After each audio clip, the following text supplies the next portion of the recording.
Di sebuah rumah yang tampak biasa, sebuah boneka perlahan membawa teror yang tak terduga. Berawal dari benda antik yang ditemukan tanpa sengaja, dan sejak saat itu, kejadian aneh yang sulit dijelaskan logika mulai muncul satu persatu. Berlatar di sebuah komplek perumahan yang tenang, sekelompok anak kecil terlihat berkumpul di salah satu rumah untuk bermain bersama. Yoshi menyadari persediaan cemilan mereka sudah habis. Ia berniat pergi ke toko dan menasihati Mei putrinya agar bermain dengan hati-hati. Tak lupa Yoshi memastikan rumah dalam kondisi aman untuk menghindari hal yang tak diinginkan.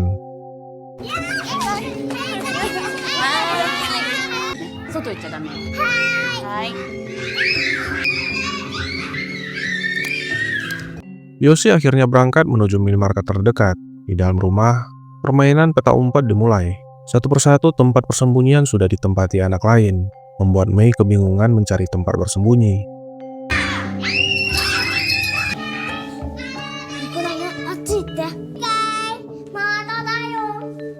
Sementara itu di minimarket, Yoshi tak sengaja mendengar obrolan para orang tua tentang seorang pria mencurigakan yang terlihat berkeliaran di sekitar komplek.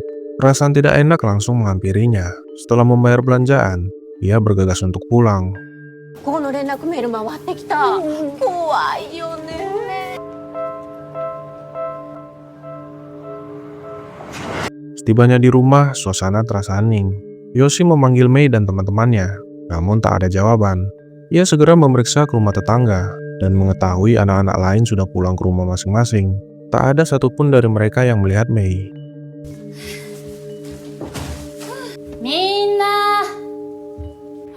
メイはお邪魔してないですか。 Kepanikan mulai terasa. Para tetangga yang iba melihat kondisi Yoshi langsung berpencar mencari ke seluruh area komplek. Hiko suaminya mendengar kabar itu dan langsung bergegas pulang. Hiko mendapati rumah mereka telah dipenuhi tetangga yang cemas. Laporan kehilangan pun diajukan, dan pihak kepolisian berjanji akan menghubungi mereka jika ada petunjuk baru. 急にどうしたの？え？すいません。よろしくお願いします。 Rumah yang tadinya ramai, kini mendadak sunyi. Yoshi hanya bisa duduk terpaku dengan wajah muram. Tanpa sengaja ia menumpahkan minuman yang diberikan padanya, dan segera mengambil kain itu untuk dimasukkan ke dalam mesin cuci. Namun saat memperhatikan lebih dekat, ia menyadari ada sesuatu di dalamnya. Jeritan histeris langsung memecah keheningan malam, karena dalam mesin cuci itu terdapat anaknya Mei. 大丈夫？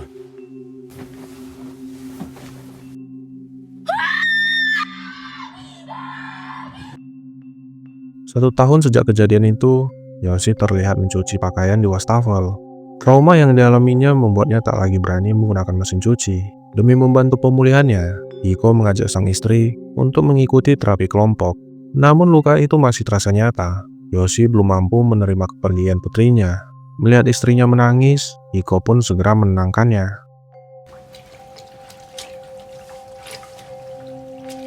それじゃあ次は鈴木さん。古いタイプの洗濯機を。 Beberapa hari kemudian, ibu Hiko datang untuk berkunjung. Ia terkejut melihat rumah yang tampak kotor, ditambah dengan Yoshi yang kehilangan semangat hidup. Dengan lembut, ia menyarankan Yoshi mengikuti upacara persembahan agar bisa memulai lembaran baru. Yoshi yang sedang melamun, dibuat sadar oleh angin kencang yang tiba-tiba menerbangkan brosur di tangannya.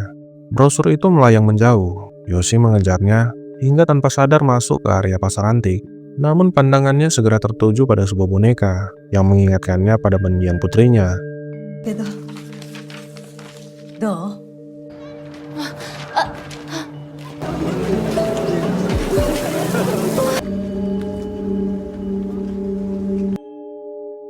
Saat Hiko pulang, ia merasakan suasana rumah yang berbeda. Yoshi tampak lebih ceria dan lebih bersemangat. Namun saat hendak duduk untuk makan malam, matanya tertuju pada boneka yang belum pernah ia lihat sebelumnya. Yoshi menjelaskan asal boneka itu dengan antusias, tapi penampilan boneka yang menyeramkan membuat Hiko merasa tidak nyaman. ただいま。おかえり。高かったけど買っちゃった。 Keesokan harinya, Yoshi mulai mendandani boneka tersebut, membuatnya tampak mirip seperti mendiang putrinya.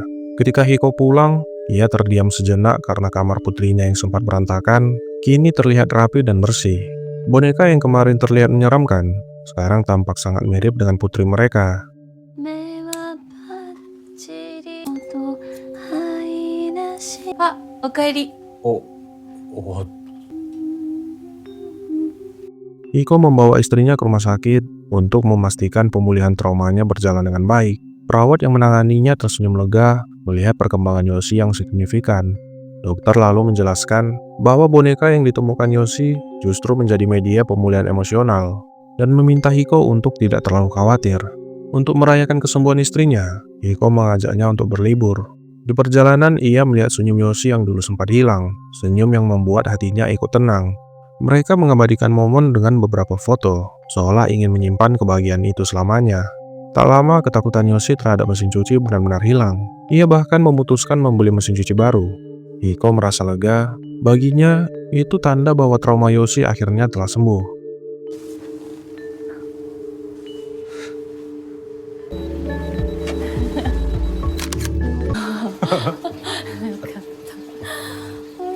Suatu hari saat menjemur pakaian, Yoshi merasakan perubahan pada tubuhnya. Ia segera menemui Hiko dengan kabar bahagia kalau ia sedang mengandung. Beberapa waktu berlalu, mereka dikaruniai seorang putri yang diberi nama Mai. Kehadiran bayi itu memenuhi rumah dengan kebahagiaan, hingga boneka lama Yoshi perlahan terlupakan. Yoshi yang melihat anaknya terus menangis, teringat pada boneka lamanya.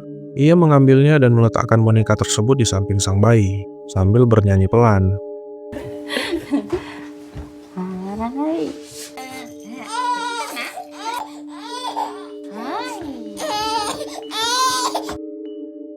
Tak lama setelah itu, Yoshi menemui ibu mertuanya, namun belum lama mengobrol. Tiba-tiba terdengar suara tangisan dari bayinya.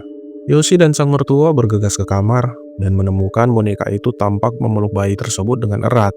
Di leher bayi itu terdapat selai rambut yang melilit dan melukai kulitnya. Yoshi yang telah pulih dari traumanya memutuskan menyimpan boneka itu kembali. Ia dan Hiko memasukkannya ke dalam kotak, lalu menguncinya di lemari.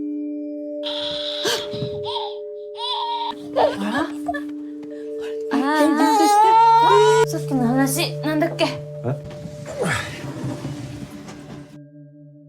5 tahun berlalu, Mai kini sudah cukup besar untuk bersekolah. Suatu hari Yoshi menjemputnya dengan wajah penuh bahagia. Namun setibanya di rumah, Mai tanpa sengaja menjatuhkan mainannya. Langkahnya langsung tertuju ke dalam lemari, membuatnya tak sengaja menemukan boneka lama milik Yoshi.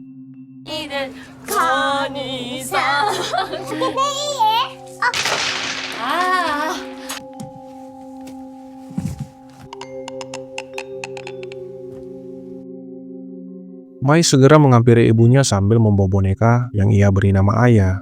Melihat boneka itu, Yoshi sedikit terkejut, karena boneka tersebut membangkitkan kenangan lama yang ingin ia lupakan. Saat memperhatikan lebih dekat, Yoshi sadar rambut boneka itu tampak lebih panjang dari sebelumnya. Meski ragu, Yoshi mengizinkan Mai bermain bersamanya. 誰？あら。大事にしてね。 Keesokan harinya, saat membersihkan rumah, Yoshi menemukan helai rambut berserakan di lantai, sesuatu yang tak pernah ia temui sebelumnya. Dari kejauhan, ia mulai mendengar Mai seolah berbicara dengan seseorang. Namun ketika ia memeriksa, di ruangan itu hanya ada Mai dan bonekanya. もう時々怖いけどいつもは優しいんだよ。何の話してるの？秘密ねえ。 Yoshi yang sedang tidur terbangun oleh Mai yang datang ke kamarnya. Dengan suara pelan, Mai berkata kalau boneka itu menyakitinya dan membuatnya tak bisa tidur. Yoshi yang tak percaya dengan hal gaib, menganggap kalau itu adalah imajinasi anaknya. Ia menenangkan Mai dan mengantarnya kembali ke kamar.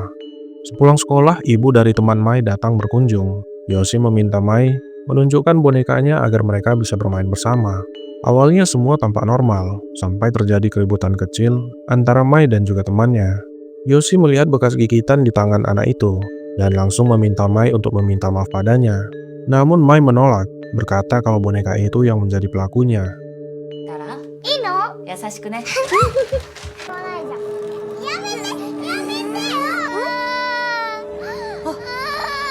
ちゃんとごめんなさいして。Menyadari kesalahannya, Mai meminta maaf atas kejadian yang terjadi sebelumnya. Ia lalu mengajak Yoshi untuk bermain, namun Yoshi meminta waktu sebentar. Penolakan itu membuat Mai kecewa lalu pergi. Tak lama Yoshi mendengar suara langkah kaki berlari dari kamar. Ia masuk dengan kesal dan langsung terdiam. Melihat foto kenangan yang ia simpan telah dirusak. Yoshi yang mengira Mai adalah pelaku perusakan, mulai memarahinya. Namun dugaannya salah, sosok yang ia lihat tadi ternyata bukan anaknya. Mai yang merasa tidak bersalah, akhirnya marah pada Yoshi, karena menuduhnya tanpa alasan yang jelas. しないの。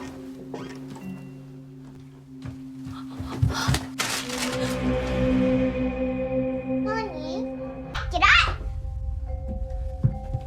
Suatu hari Yoshi dipanggil ke sekolah. Guru menjelaskan bahwa Mai membuat gambar aneh saat pelajaran menggambar. Ketika ditanya, Mai berkata kalau ia disuruh oleh bonekanya bernama Aya. Laporan itu membuat Yoshi semakin khawatir dengan anaknya.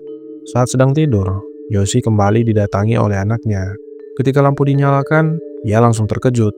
Sosok yang mendatanginya bukan Mai, melainkan sang boneka. あやちゃんが言ったって。何か心当たりはありますか？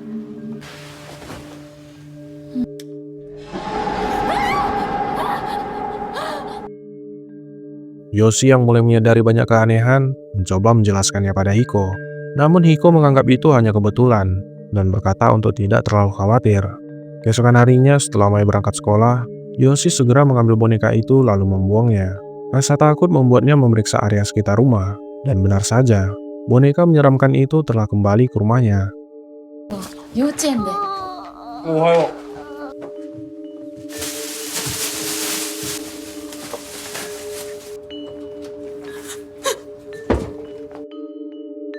Tak ingin menunda, Yoshi menyerahkannya pada petugas kebersihan yang lewat, dan langsung membawa boneka itu pergi.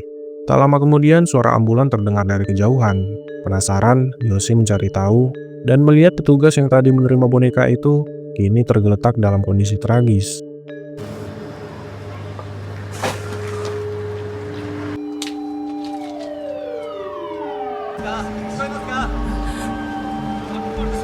Mai yang tahu bonekanya dibuang, mulai menunjukkan wajah kesal pada ibunya. Malam berikutnya Yoshi tak bisa tidur. Ia semakin yakin ada sesuatu yang tidak wajar pada boneka itu. Ia berusaha meyakinkan Hiko bahwa boneka itu hidup, tapi suaminya itu hanya bisa diam, menganggap Yoshi mulai berhalusinasi. Gangguan gaib kembali datang. Yoshi melihat sosok yang ia kira Mai bersembunyi di balik selimut. Namun saat membuka selimut itu, ia tak menemukan siapapun.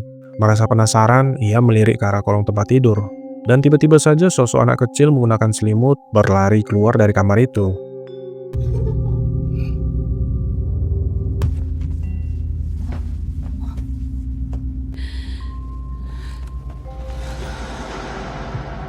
Yoshi melihat sosok itu masuk ke ruang cuci. Mengira itu anaknya, Yoshi perlahan mendekat.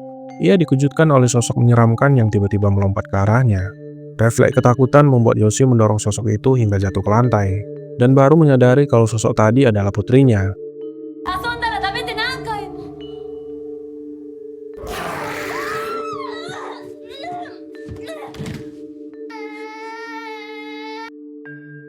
Akibat kejadian itu, tubuh Mai mengalami luka ringan. Sang dokter lalu menunjukkan bekas luka lain pada Hiko. Merasa khawatir dengan anaknya, ia memutuskan menitipkan Mai di rumah ibunya untuk sementara waktu. Mendengar keputusan itu, Yoshi menjadi panik. Ia meminta agar boneka itu diserahkan ke kuil. Melihat kondisi Yoshi yang semakin ketakutan, Hiko segera menghubungi kuil terdekat untuk melakukan ritual pembersihan pada boneka itu. で何か変わったことありませんか？アニメでも見るんだって喜んで連れてって。それはダメ。な、写真を送ってください。わかりました。 Sementara itu, Mai yang dititipkan di rumah neneknya terlihat tidur dengan tenang. Tak lama sang nenek yang baru keluar dari kamar melihat Mai berdiri di depan televisi. Mengira sosok itu adalah cucunya, sang nenek dengan santai mengantar Mai kembali ke kamar. Namun ia segera terkejut saat melihat Mai sedang tertidur, dan sosok di belakangnya ternyata adalah boneka. あ、起きちゃったの？見ようかね。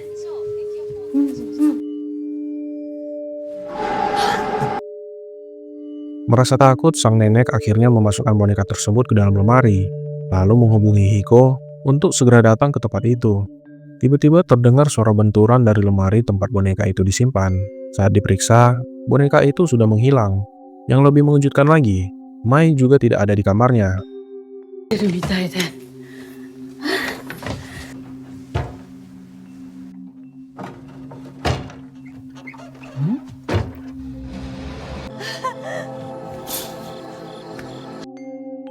Wanita itu segera mencari cucunya keluar rumah dan berhasil menemukannya sedang duduk di tepi jembatan. Di saat yang sama, Hiko akhirnya tiba di rumah dan mendapati tempat itu kosong. Tiba-tiba saja, Mai muncul dalam kondisi berantakan. Melihat boneka itu ada padanya, Hiko langsung memasukkan boneka tersebut kembali ke kotak penyimpanan.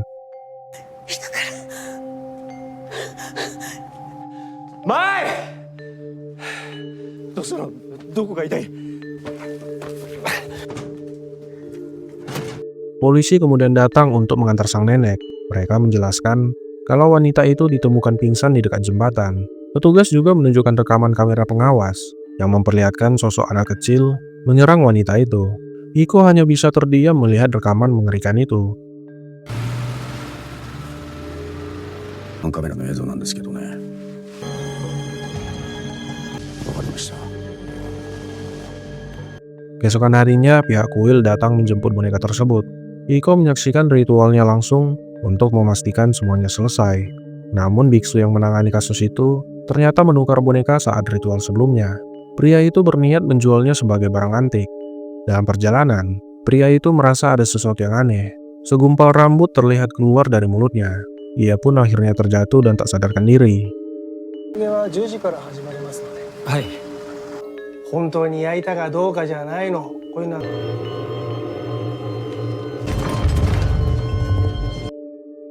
Hiko yang bekerja sebagai perawat langsung mengenali biksu yang dibawa ke rumah sakit. Ia terkejut saat menyadari boneka menyeramkan itu ternyata belum benar-benar musnah. Pihak kuil menyarankan agar Hiko mencari bantuan paranormal demi keselamatan keluarganya. Salah satu perawat merasa ada yang janggal pada boneka itu dan menyarankan pemeriksaan lebih lanjut. Hasilnya dalam boneka itu ditemukan fosil anak kecil. Polisi segera turun tangan menangani kasus ini. Saat hendak keluar, paranormal yang dipanggil memperingatkan bahwa boneka itu berbahaya. Namun petugas tetap bersikeras membawanya untuk diperiksa. 行方不明の持ち主を探したよね。うちが生きていて勝手に動くなんて本気で思ってるんですか？はどちらへ？前橋の科学捜査研究所です。 Paranormal itu meminta Hiko dan Yoshi mengikuti mobil polisi sebagai langkah berjaga-jaga. Di perjalanan, ia menjelaskan bahwa mantra yang tersimpan dalam kotak boneka itu berguna untuk menekan roh jahat di dalamnya. Saat memasuki kawasan sepi, polisi yang membawa boneka itu merasa bingung. Boneka yang tadi ada bersamanya tiba-tiba menghilang. Ia menghentikan mobil dan mencarinya ke sekitar. Tak lama, ia melihat sosok anak kecil di bawah kendaraan dan langsung terdiam. Ketika Yoshi dan yang lain tiba, mereka menemukan petugas itu sudah tak sadarkan diri. そうですか。これは中の人形に向けて貼ってあるんで。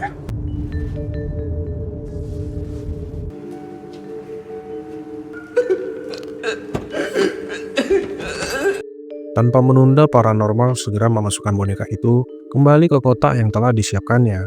Ia lalu meminta Hiko dan Yoshi mengantarnya ke suatu tempat untuk mengembalikan boneka itu.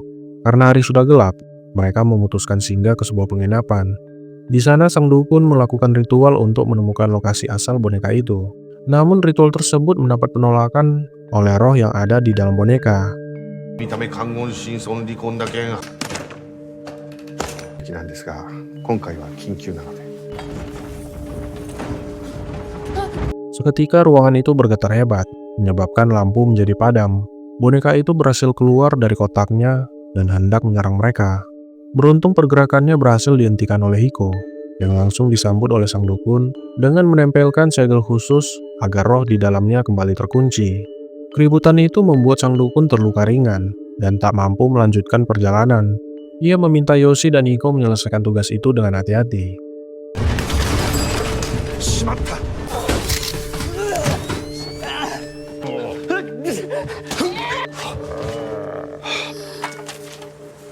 金属探知機です。 Mereka pun berangkat menuju lokasi yang dimaksud, sebuah pulau terpencil yang sebenarnya terlarang untuk dikunjungi. Dengan peralatan seadanya, mereka menyusuri sisi pulau hingga akhirnya Hiko menemukan makam yang diyakini sebagai asal boneka tersebut.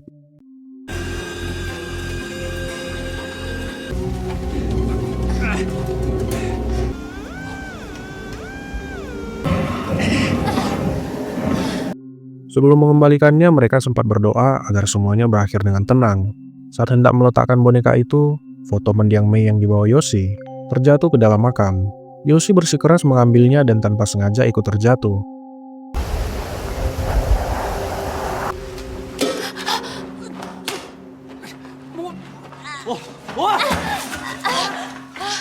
Segel pada boneka itu mulai terbakar sendiri, seolah ada roh jahat yang ingin mencoba bebas. Dengan panik, Yoshi berusaha memanjat keluar, sementara sosok jahat dari dalam makam mencoba menariknya kembali. Hiko segera meraih tangannya dan berhasil menariknya keluar. Begitu Yoshi selamat, Hiko langsung menutup makam itu dengan rapat.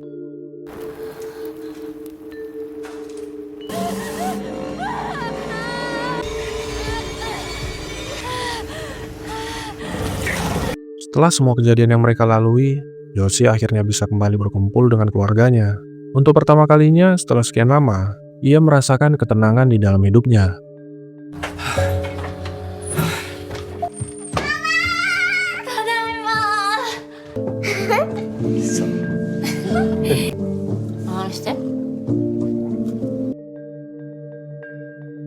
Di balik semua kejadian yang terjadi, tersisa rasa penasaran tentang apa yang sebenarnya tersembunyi di balik teror tersebut.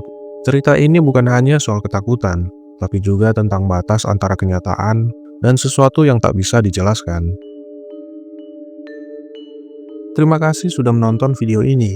Kalau kamu suka alur ceritanya, dukung saya dengan klik like, subscribe, dan nyalakan loncengnya, biar kamu nggak ketinggalan cerita seru berikutnya.